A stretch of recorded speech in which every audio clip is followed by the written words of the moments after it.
Welcome back sa aking channel.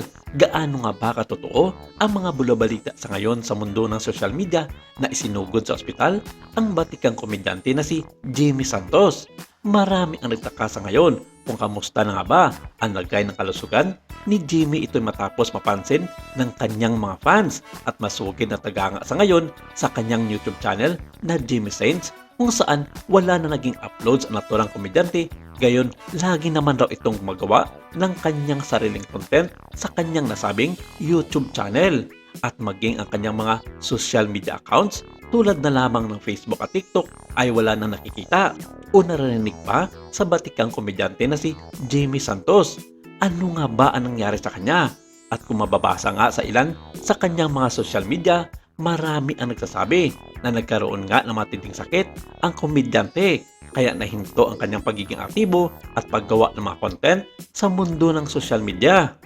May nagsasabing isinugod nga ang aktor-komedyante sa isang ospital sa Canada kung saan permanente na nakatira doon si Jimmy kasama ang kanyang buong pamilya. Ito'y base na rin daw sa nasaksihan ng ilan sa ating mga kababayang Pinoy na nakasama nga ng aktor at ilan dito ay kapitbahay niya lang sa nasabing lugar sa Canada.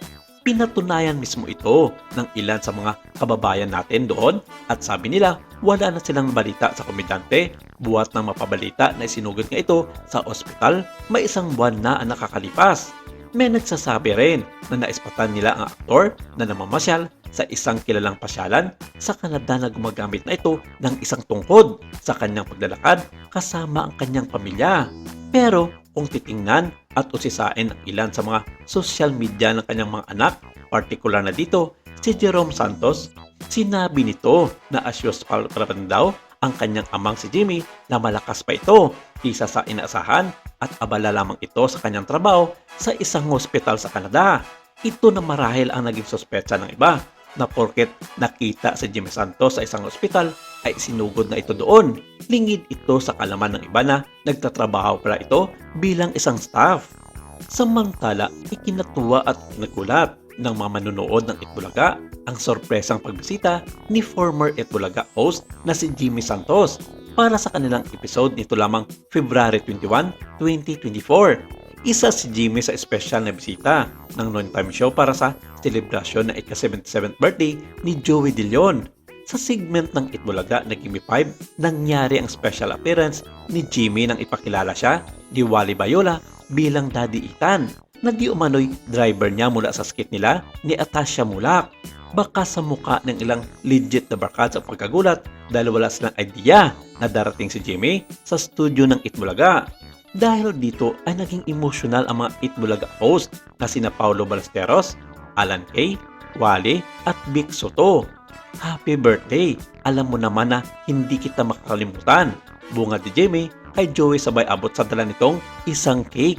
Hinirita naman siya agad ni Vic na magbigay ng mensahe kay Joey De Leon.